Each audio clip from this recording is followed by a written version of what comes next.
great. Let's go. Someone.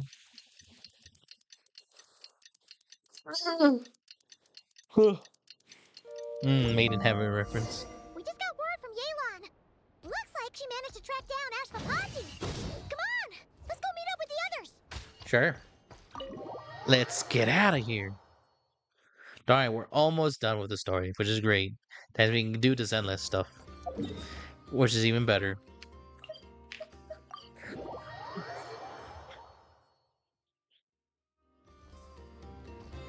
Felt good. Try to keep up.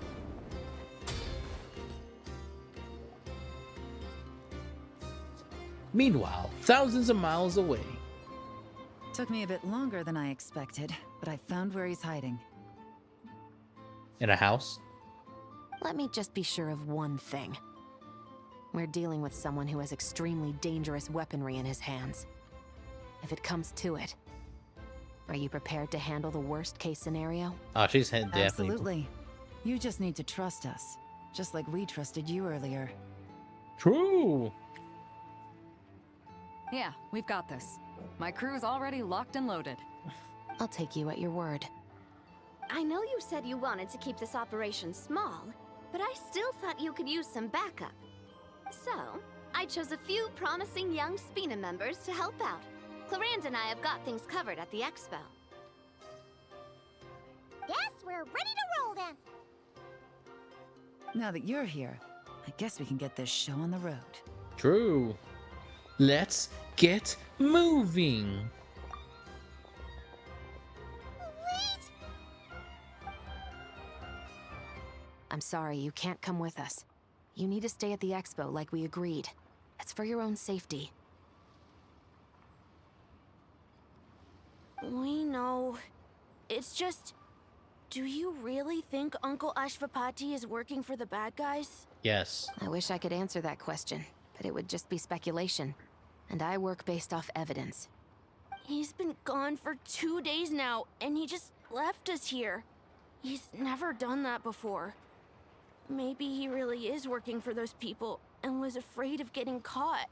But if that's true, then that means he must have been involved in making and selling weapons in the past too. Wouldn't that make him a bad person? Yes. That's not for us to say. Take a look around the expo. There are plenty of other people making and selling weapons. Doesn't mean they're necessarily all bad people. Correct. Really? The same is true for your uncle. Whatever he may have done in the past, the real question we need to ask is why. There's a lot we need to know before we can judge a person. In Fontaine, we have a long and complicated process in place just to make sure we get the right answer to that question. Yeah. Why would Uncle Ashvapati do something like that? How about this? I'll make sure that Miss Chevras and Miss Yelan promise to bring your uncle back safe and sound. Then you can ask him yourselves. Thanks, miss.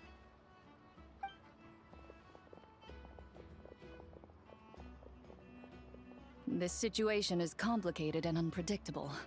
Isn't it a bit early to be making those kinds of promises? True. It's all right. We're prepared for whatever we might face.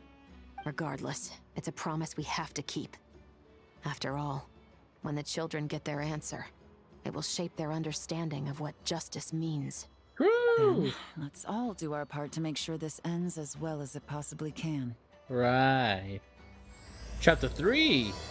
Toys for the children.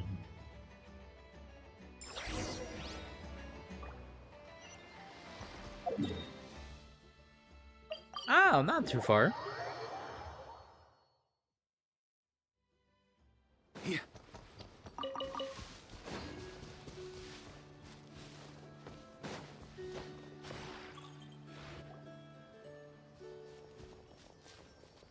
Stop right there! We missed him. Looks like he left behind plenty of evidence, though. Search the area. Let's see if we can find a lead.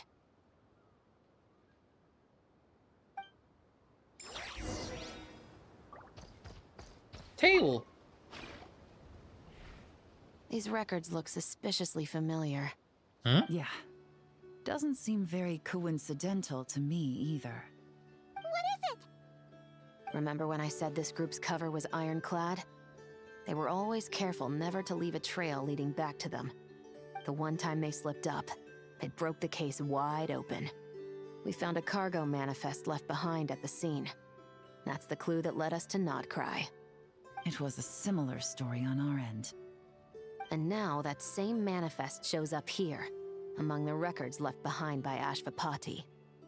So, he's the guy that slipped up back then? Unless it wasn't a slip-up at all. How does the same clue get left behind at two separate scenes and picked up by two separate law enforcement agencies? Thinking back on it now, it doesn't seem quite so accidental after all. No. Almost like he led us here on purpose. But for what reason? For the kids.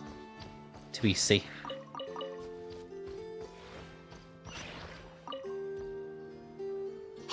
There's a letter here! A note! Look at how it's positioned. It was begging to be found. I think it might be for us. You think he knew we would come here?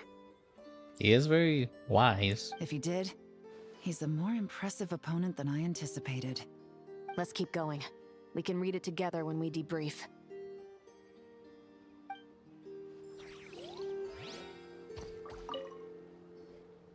Wait! Is this what Paimon thinks it is? It's the display model that goes with the prototype. Guess that does make him our thief. What's worse is that, with his technical background, I bet he managed to bypass the security features on the prototype. You're saying our guy has a battle-ready ballista in his possession, just waiting to be unleashed? Oh, this isn't looking good! Something isn't adding up. All the evidence suggests that he was here alone. Which begs the question, why would he unlock the ballista's features before even meeting up with his boss? That's a question for another time. We need to focus on where he's going next. This situation seems more complicated than we imagined. It looks like Ashvapati does have a connection to our criminal gang, but it might not be what we thought at first. You don't think he's working for them? Unlikely. He lured us to Nodcry, prepared those weapons on his own, deliberately put us on his trail. This is looking more and more like the work of an independent actor. Well, if we want to get to the bottom of this, he's still our best lead. Let's read the letter at least. That would seem to be our last remaining clue. Let's do it.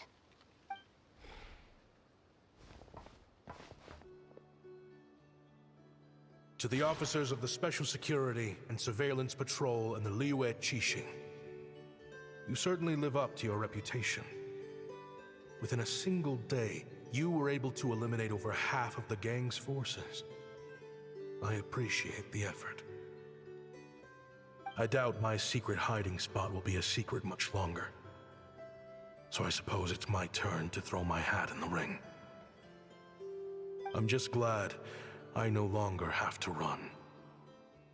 So, before my day in court is upon me, allow me to confess to my crimes.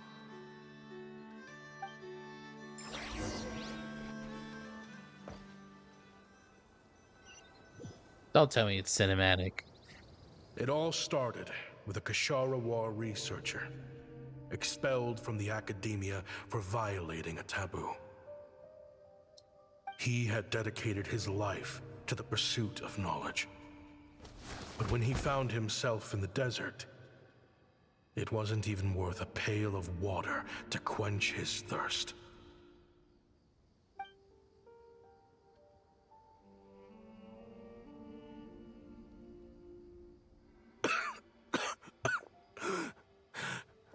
Could you spare some water?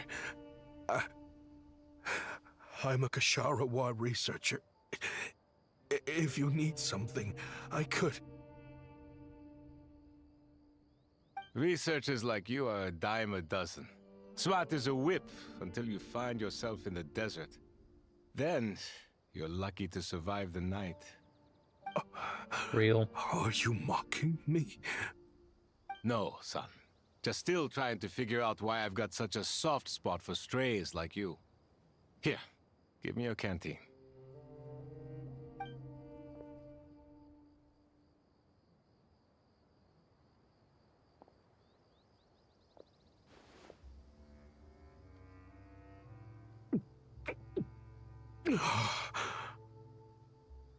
You got somewhere to go? Not really. Thanks to this water, though. At least I can rule out the bottom of a vulture's stomach. Now you're talking like desert folk. You could always join my band of misfits. What would I do? Gather food, guard our water source, just like everyone else I've taken in. Of course, if you have something you're good at, you're welcome to show it off. Every little bit helps. All I know is weapons. Weapons? Weapons? Yeah, I love studying them.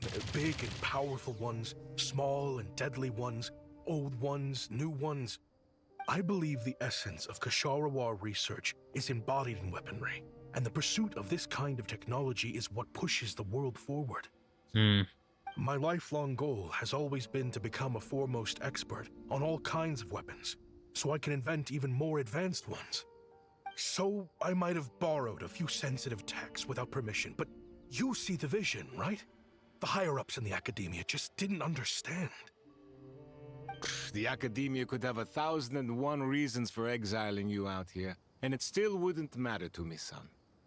All I care about is what this specialty of yours can do for us. I can help upgrade your weaponry. That should come in handy in a dangerous place like the desert, surely. True, weapons are essential to life here in the desert. Most folks get them when merchants happen to pass through.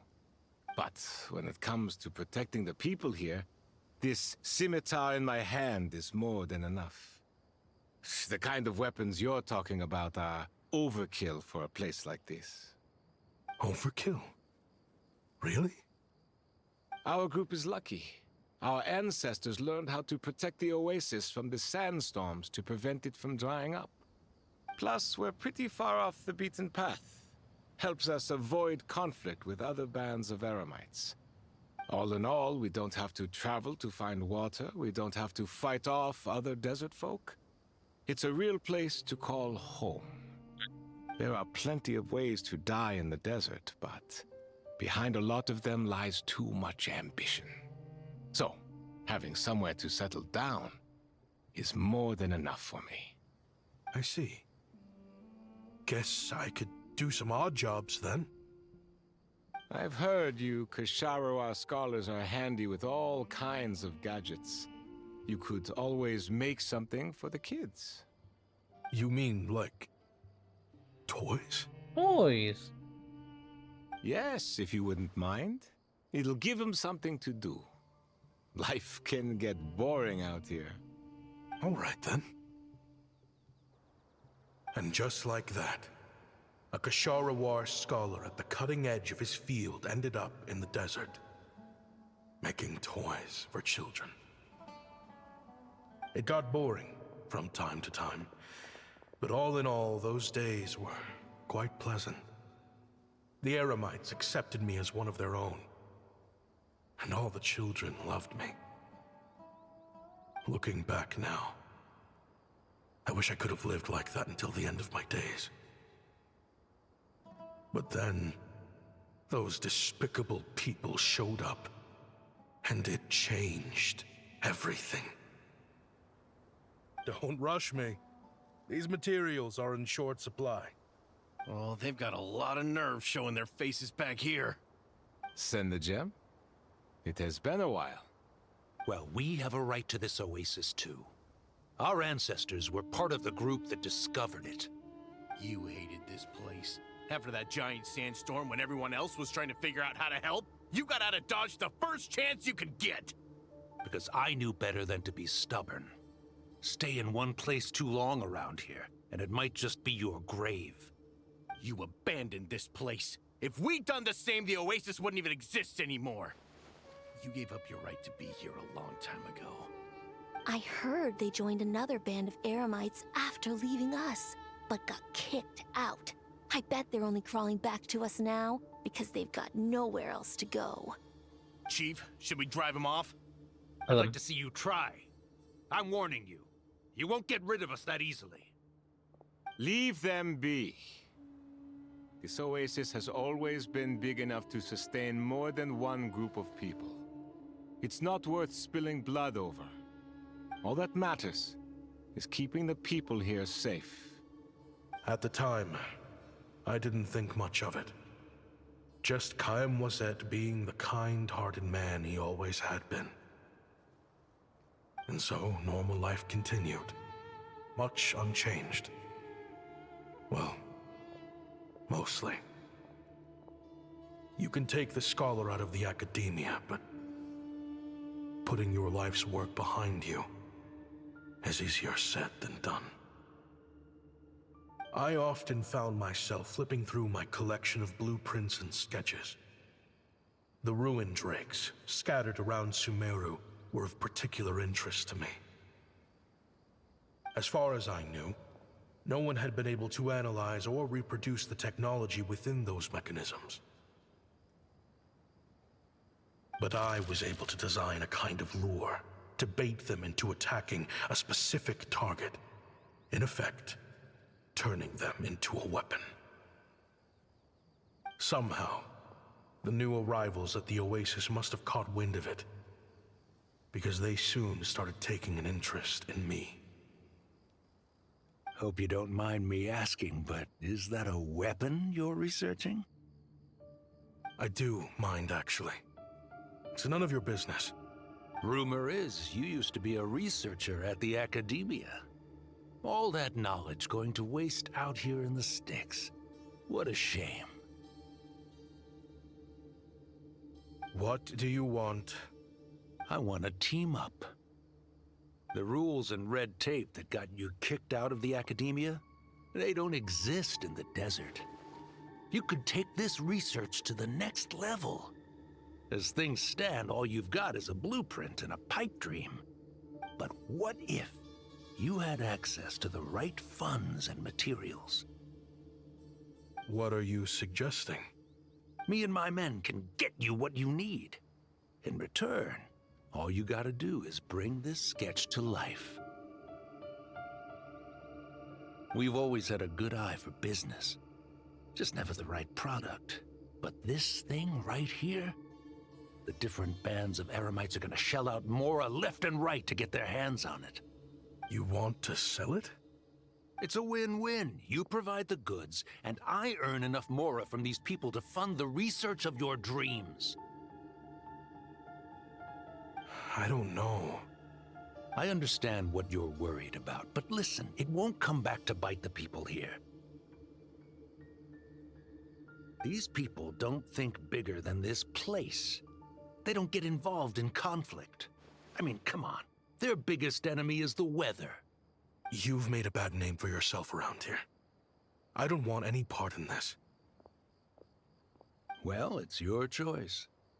But it could be the last meaningful choice you ever get in life. So I'll ask you again. Do you want to finally develop the weapons you've been dreaming of and realize your academic ambitions? Or do you want to stay here building toys for kids? How I wish I'd made the right choice back then. Yeah, we increased our prices. What about it? You gonna back out? So, you're really as money hungry as they all say, huh? Cash is king. That's just business. Fine. I'm done. I want out. What are you talking about? We're making bank here. I know what the weapons have been used for, and I refuse to be an accomplice to all this any longer. An accomplice? Listen, that's got nothing to do with us. People would be at each other's throats with or without our weapons. So they die to a machine instead of a scimitar. What difference does it make? Can't you sell more than just weapons? Surely this can't be all the Eremites are interested in buying. If you want to make the big Mora, you gotta push what sells. That's just how it is. And that right there is why I want out. Fine. I've made more than enough to leave this dump in the dust anyway. If you want out so bad, have it your way. What was that?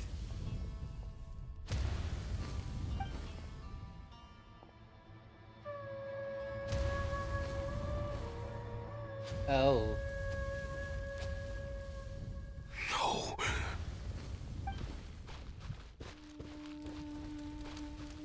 Kaem was it?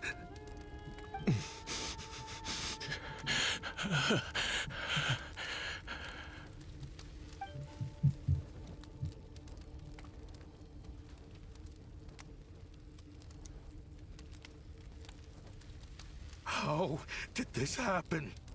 You won't find a tribe in this desert without enemies.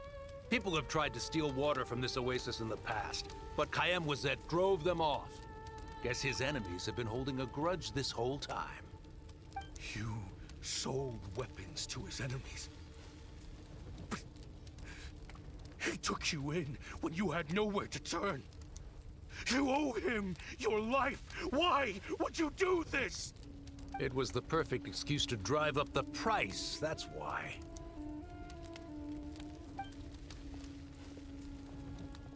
It was only later that I found out. This wasn't the first time Senegem and his men had turned around and stabbed their allies in the back. Let's just say, there was a good reason they had nowhere else to turn back then. I didn't chase after them, or try to hold them accountable. In that moment, all I could think about was saving as many people as I could, in a desperate attempt to atone for my sins. But once the weapons I designed were turned against us, the fate of this place was sealed. Even I could do nothing to prevent it. In the end, despite all the burning tents I rushed into, I was only able to save 3 children. And now, you know the full account of my crimes.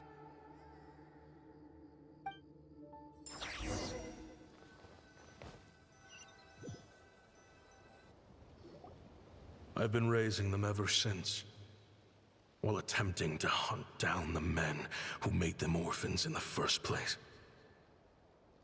This confession is for the kids to read, too.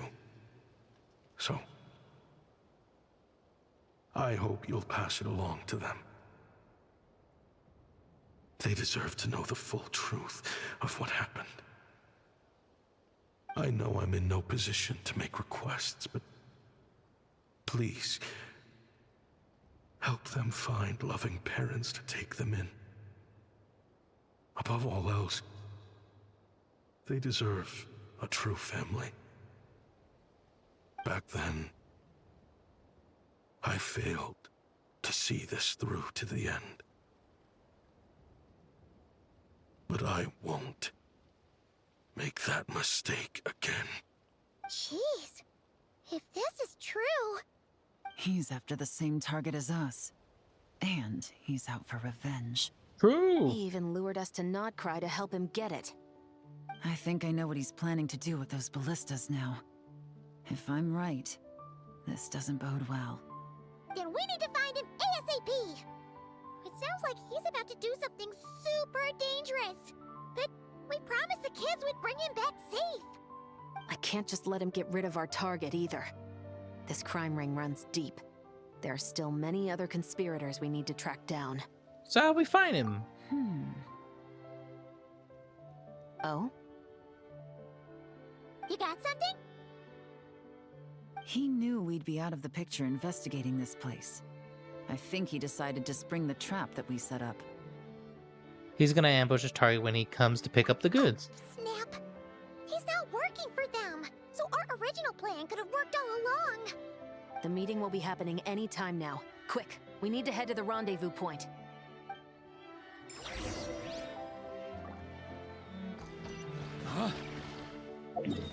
Where is it? Ah, it's right here. Sweet, I can teleport. Yahoo! I love teleporting. Ashvapati. It's been a while, Senegem. Over a decade at least. How did you find this place? All these years. And the signal you use for the meetup point still hasn't changed. All I had to do was pose as your point of contact. And fish a time and date out of that scout you sent. Useless bunch of idiots. Just wait until my backup gets here. Oh, I think that might take a while. The Fontaine and Liyue authorities have your men locked down tight. Every last one. No. There's no way the cops could have known we'd be here. Unless, of course, someone deliberately left a trail of clues, leading them straight to the expo. That would be a different story, now wouldn't it? If they hadn't taken your agents out of the equation, I doubt I would have been able to lure you here. So now what? You gonna turn me in, too? No. The authorities can have your men. But you're mine. Is that for Tui Tech? Looks like your skills are as good as ever. Listen, I know you're mad that I've been racking up Mora without you all these years, but it looks like you still got it. If you want back in, we can work something out. After everything that happened, what makes you think I would want back in? Because what's the alternative? You're not here for revenge, are you? After Kayemwazet took you in, you really convinced yourself you were one of them, huh? What you should have learned is that banking on loyalty and belonging is a losing hand. Better to cash out before you're in the hole. In the desert, my people live by one rule and one rule alone. The last laugh doesn't go to the righteous. It belongs to the one who knows how to cut their losses. Just look at me. When there's Mora to be earned in the desert, I'm a desert folk. When the opportunities in Fontaine are sweeter, I'm a Fontainian. You think everyone is as much of a lowlife as you? A lowlife? There's nothing Mora can't buy, Ashvapati. That includes prestige. You're talking to a renowned Fontainian philanthropist who lives in the Vasari Passage and spends his days going from one grand banquet to the next. Nobody who counts would dare call me a lowlife. Are you done? Clearly there's no reasoning with you. Fine. Have it your way. But if you want me dead so bad, why'd you come to face me alone? That wasn't the wisest decision now, was it? Oh, don't you worry. I brought plenty of firepower with me. You could have brought a whole army for all I care. These weapons will bury every last one of you! Oh. Oh, that's big. What the? Are you crazy? If that thing fires, you're not getting out of here alive either. Yes, that's the plan. It's high time both of us paid the price for our sins! He's lost his mind. Get him! Start breaking his bones until he removes this barrier. Hold it right there, all of you! Otherwise, I've got enough firepower to go around, too. Why is the gun too high? You got here sooner than I expected. Hey! What's that in the sky? Looks like bad news! Ashvapati, you have my word that these people will face the judgment of the Fontaine courts. Remove the barrier and come with us at once. Fontainian justice is too merciful for them. You should leave us. Stubborn fool. Ati, Neb, and Raya waiting for you. I don't deserve them. I have to atone for the things I've done. What is it you feel you need to atone for? Weapons research? You're from Liyue, right? Your ancestors were the first people to master the recipe for gunpowder. And yet, they turned it into fireworks and firecrackers that even children could play with. Surely, it's choices like that which make Liyue what it is today. I hear that it's a very peaceful place to live for the most part. But me? I chose to use my research skills to create weapons of war that brought death to countless people and destroyed the only home those kids had. That's why I have to atone. Sounds like you don't know as much as you think about fireworks. They might be harmless fun in this day and age, but they started out as weapons too, you know. What? That's right. Fireworks and firecrackers were originally developed for use as weapons. They needed something a little more powerful than usual for purging evil forces and scaring off wild beasts. Over time, evil spirits learned to fear the sight of flames, and the beasts retreated into the mountains. That's when people started repurposing fireworks for entertainment purposes. The peace we enjoy today isn't because we chose to make toys instead of weapons. The weapons are what secured us the peace in the first place. Only then did we have the luxury of choosing to turn them into toys instead. It's people, not weapons, that commit acts of evil. And when people are as bent on destruction as the evil forces and beasts faced by our forebears, whatever tools they have at their disposal end up as weapons. Time is running out. Please. Leave while you still can. Relax. Now that we have these guys in custody, I think we can find a way of repurposing these ballistas for the children's amusement.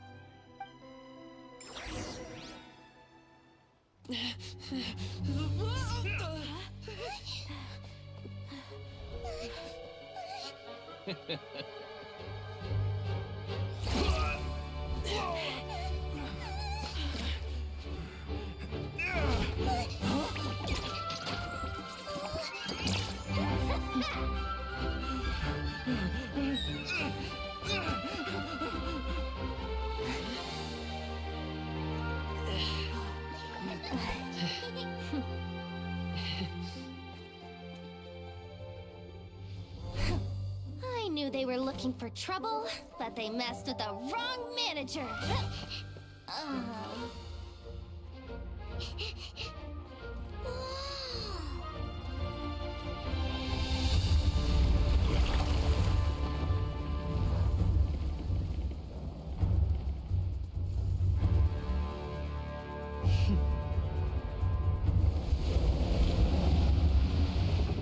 Oh, this is rad. Oh, I love it.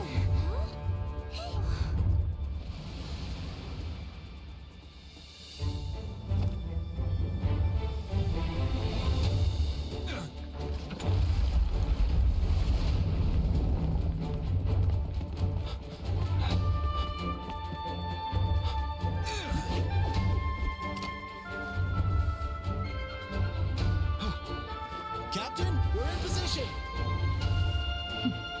Prepare to intercept!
Alright, now we No kill him. funny business.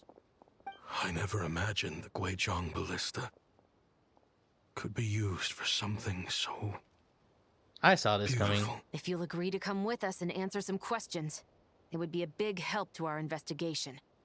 Of course. You'll have my full cooperation. I know I'm guilty. Just not sure of the precise crime at this point. Honestly, me neither. I'm sure a case like yours would have Fontaine's top legal experts scratching their heads. As for these arms dealers, though, I can confidently say that none of them will be getting away with this. So at least you can take some solace in that. I know. There's no sentence the court can give them that will satisfy you. But at least the trial will be a public declaration of their crimes and the punishment they will receive. The victims deserve that much. Considering the alternative was them dying in obscurity to a revenge killing with no one left behind to tell the story. This looks more like real justice to me. I guess you're right. Hooray! Toys for the children. Sun and rope ending, but still, it's pretty good. A short ending. Let me guess. Yup, there's one more. Alright. Made in heaven. Woo! Yeah, baby.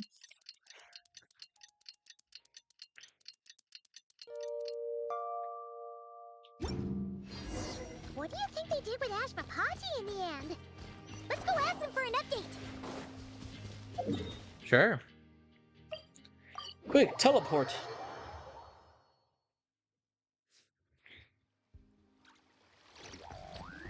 Woohoo!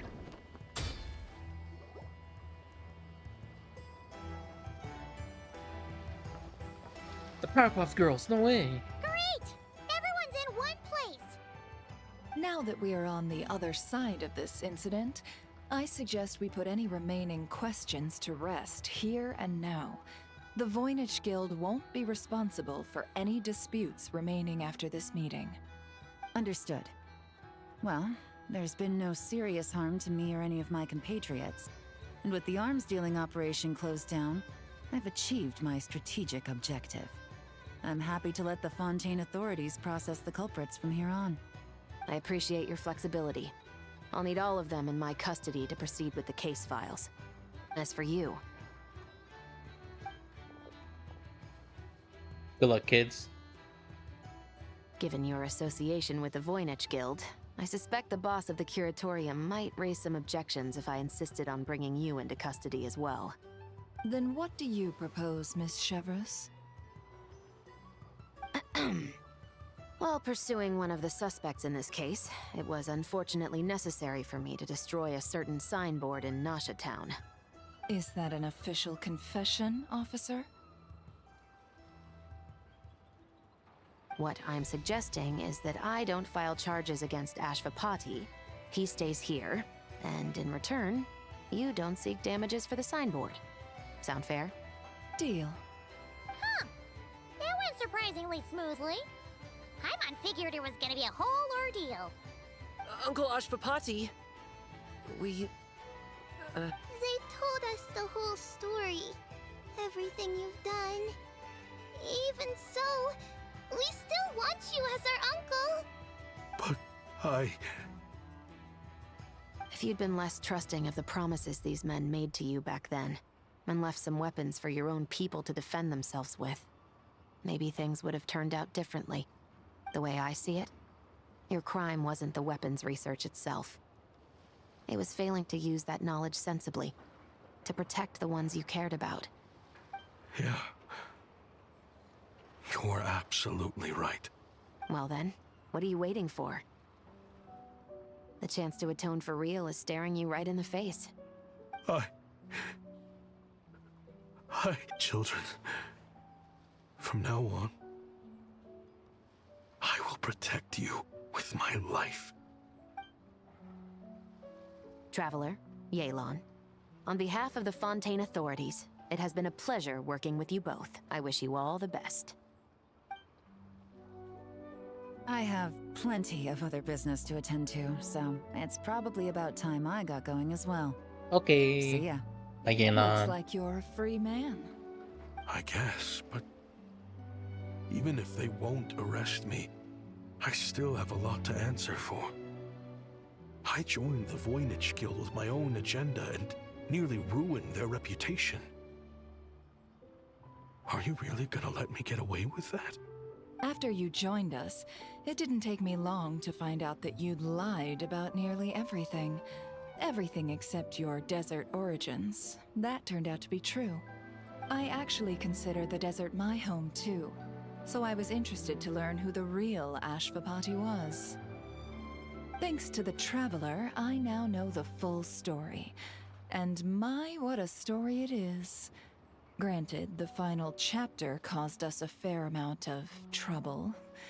But hey, sometimes that's the price you pay for a good ending. Are you serious? I mean, obviously I can't let you stay in the guild.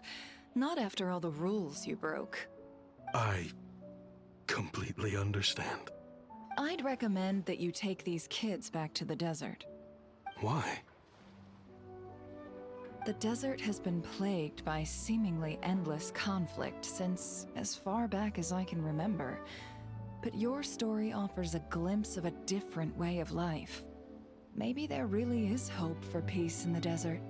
The Sumeru of today is a different world than what it once was. With Lesser Lord Kusanali at the helm, who knows where the possibilities end? Maybe you could rebuild the home these kids once knew. I'm flattered, really. But that was a lifetime ago. I'm sure the sandstorms will have buried any last trace of that oasis by now. Sure, we could put up a few tents and call it a settlement. But what then? It would be a brutally harsh existence. There's no way around it. Where there's Mora, there's always a way. Hello, my dear customer.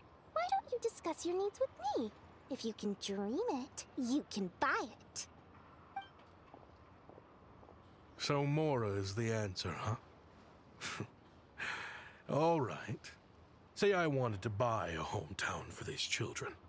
You telling me I can buy that from you? Don't take her so literally. She's just doing her sales pitch. Sure can. Huh? Oh yeah, she owns half, like, the desert. I present to you one magical gemstone created by none other than the renowned mage Alice herself. Simply plant it in the ground and a spring will instantly start growing.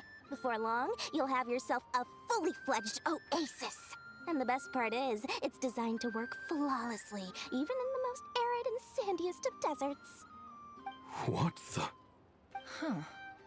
Looks genuine to me. Goodness. They always say you can find everything at the Not Cry Trade Expo.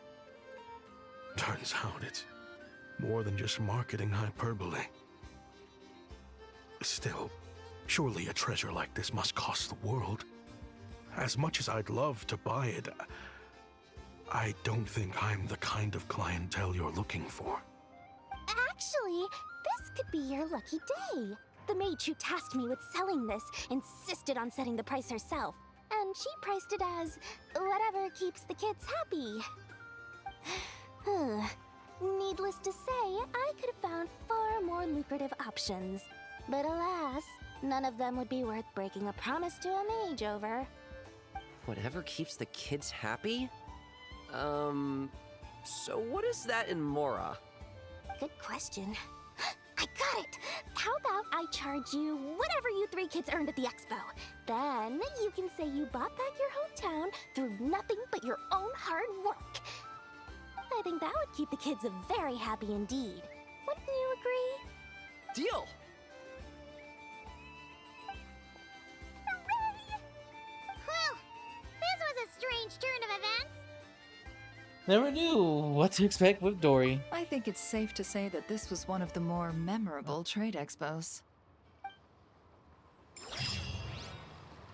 Yeah, and nothing bad's gonna happen somewhere from a near future of someone rewriting history.